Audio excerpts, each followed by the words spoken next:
Topic है कक्षा 9। कौन सी क्लास है? कक्षा 9। और हमारा जो पाठ है वो है परमाणु की संरचना।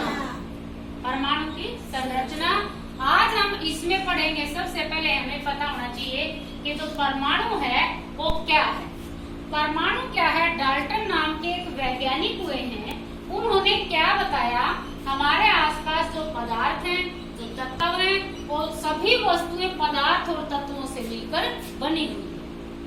इनके छोटे से छोटे कण को, कितना छोटा कण?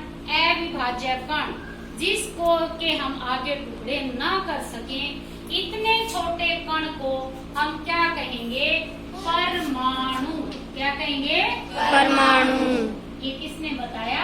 डाल्टन ने। इसके बाद हमने क्या देखा, उन्होंने जैसे थॉमसन जो है उन्होंने बताया कि जो ये परमाणु है इसमें एक ऋण आवेशित कण है। ऋण आवेशित कण है जिसको हमने कहा इलेक्ट्रॉन, और जिसका बाद में संकेत दिया गया E-। यानी क्या है ये? ऋण आवेशित कण इलेक्ट्रॉन। धीरे धीरे ऐसे ही इनके ऊपर खोज चलती रही। उसके बाद जो गोल्डस्टीन नाम के वैज्ञानिक हैं, इन्होंने 1886 में बताया कि परमाणु के अंदर धन आवेशित कण है जिसको कैनाल रे के नाम से जाना गया। इसमें से रे के रूप में, रे मैंने किरण, रे मैंने किरण, जैसे प्रकाश की किरण होती है ऐसे ही किरणें निकली, और वो किरणें कैसी थी? धन आवेशित किरणें थी, जिनको बाद में कहा गया प्रोटॉन। जो धन आवेशित है ये प्रोटॉन का क्या है? संकेत।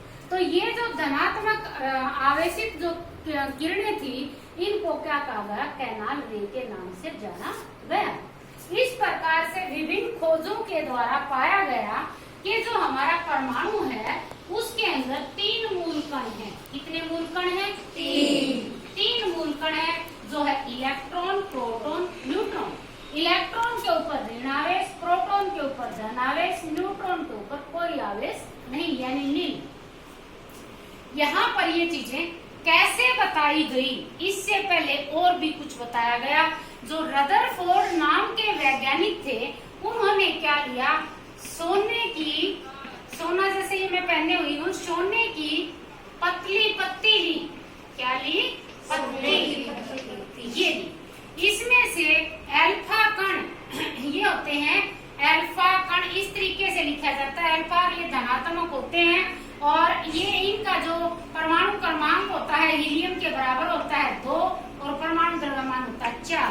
ये होती है धन आवेशित किरणें। जब इनको इस सोने की पत्ती पे गिराया गया तो कुछ किरणें वापस आ गई, कुछ किरणें आरो पार गुजर गई, कुछ किरणें टकरा के वापस आ गई। तो इस प्रयोग से, रदरफोर्ड के इस प्रयोग से ये अंदाजा लगाया गया कि कुछ कण यहाँ पर धनात्मक हैं, क्योंकि एक जैसा जो आवेश है, जैसे धनात्मक धनात्मक एक दूसरे को दूर धकेलेगा, ऋणात्मक ऋणात्मक एक दूसरे को दूर धकेलेगा, विपरीत आवेश जो है एक दूसरे को अपनी तरफ आकर्षित करेगा।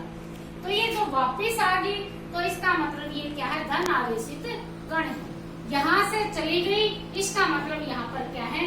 ऋण आवेशित कण है। ये यहाँ से सिद्ध हो गया। किसने सिद्ध किया? रदरफोर्ड। तो उन्होंने बताया ये जो परमाणु है इसके बीच में कैसा आवेश है? धनात्मक आवेश। और बाहर क्या है? ऋणात्मक आवेश। इसका मतलब न्यूट्रॉन के ऊपर कोई भी आवेश नहीं है। किसी भी परमाणु के ऊपर ये हमने परमाणु की संरचना बना दी। परमाणु के 2 भाग, नंबर 1 नाभिक, नंबर 2 कक्ष। तो इस प्रकार से कक्षों में ऋणात्मक आवेश इलेक्ट्रॉन है, और केंद्र के अंदर धनात्मक आवेश यानी प्रोटॉन उपस्थित है। इस प्रकार से हमने पाया परमाणु के 2 मुख्य भाग। इसी कड़ी में जो हमारे जे थॉमसन थे, इन्होंने क्या बताया था कि जो परमाणु है, ये जो परमाणु ये कैसे है? जैसे हमारा तरबूज होता है, उसमें क्या होता है? जो बीज होते हैं काले रंग के, उनको तो इसने कहा ऋणात्मक, और जो लाल भाग है उसको कहा इन्होंने धनात्मक। इसको क्या कहा? धनात्मक। किसने बताया तरबूज जैसा है? जे टॉमसन। इस प्रकार से विभिन्न अलग अलग जो हमारे वैज्ञानिक हैं, डाल्टन ने बताया अविभाज्य कण है, गोल्डस्टीन ने हमारे ने क्या बताया कि धन आवेशित कण है इसके अंदर। इसके बाद इसी तरीके से टॉमसन ने बताया इसमें ऋण आवेशित कण भी है। कौन से हैं? जो एक बीज की तरह के, जो बीज दिखते हैं ना काले तरबूज में, ऐसे तो इलेक्ट्रॉन है, और जो लाल हिस्सा होता है तरबूज का, इस तरीके से इसमें धन आवेशित कण है। तो आखिर में जो निचोड़ निकला वो क्या निकला कि कोई भी नाभिक है उसके दो भाग हैं, धनात्मक का यानी प्रोटॉन और ऋणात्मक यानी इलेक्ट्रॉन। इलेक्ट्रॉन, प्रोटॉन, न्यूट्रॉन, ऋणात्मक आवेश, धनात्मक आवेश, कोई आवेश नहीं। क्लियर बेटा? इसके बाद हम देखते हैं इसके अंदर हमने दूसरी एक नई चीज है, उसको बोलते हैं समस्थानिक। क्या बोलते हैं? समस्थानिक। जैसे हाइड्रोजन क्या है? एक तत्व। ऑक्सीजन क्या है? तत्व। नाइट्रोजन क्या है? तत्व।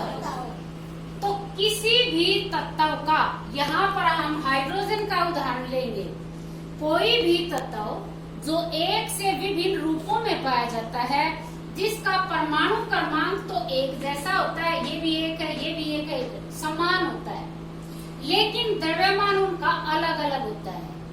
किसी तत्व के विभिन्न परमाणुओं को, जिनका परमाणु क्रमांक तो एक जैसा होता है, परमाणु द्रव्यमान भिन्न भिन्न होता है, ऐसे किसी तत्व के विभिन्न परमाणुओं को बोलते हैं समस्थानिक। फिर एक अगला शब्द आ गया संभारिक। संभारिक का मतलब क्या होता है? विभिन्न तत्वों के परमाणु, जैसे मैंने यहाँ पर लिया कैल्शियम, एक मैंने लिया यहाँ पे आर्गन, तो हमने यहाँ पर क्या देखा, इनके जो परमाणु द्रव्यमान है वो तो एक जैसे हैं, 40 इसका 40 इसका, परमाणु क्रमांक इनके अलग अलग है, 20 इसका और 18 इसका। तो इस प्रकार से जिनका द्रव्यमान एक जैसा हो, क्रमांक अलग अलग हो, उनको कहते हैं संभारिक। समझ गए? इसके बाद हम देखते हैं कि जैसे कोई भी जो परमाणु है, परमाणु का जैसे इसमें हमने ले लिया कार्बन, कार्बन का परमाणु क्रमांक 6, द्रव्यमान 12। जो इलेक्ट्रॉन होते हैं वो कक्षों में होते हैं, पहले कक्ष में 2 KLM, किसका नाम है ये कक्षों का? पहले कक्ष को K कहेंगे, दूसरे कक्ष को L कहेंगे, तीसरे को M। यहाँ पर निश्चित संख्या होती है, पहले कक्ष में 2 इलेक्ट्रॉन होंगे, दूसरे कक्ष में 8 होंगे, तीसरे में 18। कैसे पता चला? इस सूत्र के द्वारा। इसमें मान लो हमने दूसरा जो कक्ष है इसका निकालना है, n क्या बता रहा है? कक्ष की संख्या, तो हमने लिखा 2 गुणा में दूसरा कक्ष है और इसकी पावर 2, 2 गुणा में 2 दूनी 4 बराबर है 8। अब हम इसमें रखेंगे ये पहला कक्ष, 1 इसकी पावर 2, तो यहाँ पर 1 गुणा में 1 तो क्या हो जाएगा? 1 बराबर है 2। तो पहले कक्ष में 2 इलेक्ट्रॉन, दूसरे कक्ष में 8, लेकिन हमारे कार्बन के पास तो 6 इलेक्ट्रॉन है, 2 इसमें आगे बाकी बच गए 4, 1 2 3 4। बाह्य कक्ष में होने चाहिए 8, यहाँ पे केवल 4 हैं, 4 इसमें लेने पड़ेंगे या इसमें देने पड़ेंगे या साझा करेगा। तो किसी भी परमाणु का वह गुण कितने इलेक्ट्रॉन वो लेता है, कितने इलेक्ट्रॉन देता है या कितने के साझा करता है, वह उसकी होती है संयोजकता। क्लियर बेटा? यहाँ कार्बन 4 इलेक्ट्रॉन देगा तो धनात्मक, लेगा तो ऋणात्मक और साझा करेगा तो साझा कर लेगा, कोई दिक्कत नहीं। तो इस प्रकार से यहाँ कार्बन की संयोजकता होगी 4। क्लियर? देगा तो धनात्मक, लेगा तो इस प्रकार से हमारा ये पूरा जो चैप्टर है मैंने आपको इसमें समझा दिया है। मेरे हिसाब से आपको समझ में आ गया होगा। फिर भी कोई बात समझ में ना आए तो बेटा वीडियो को देख के और आप दोबारा भी पूछ सकते हैं। ओके।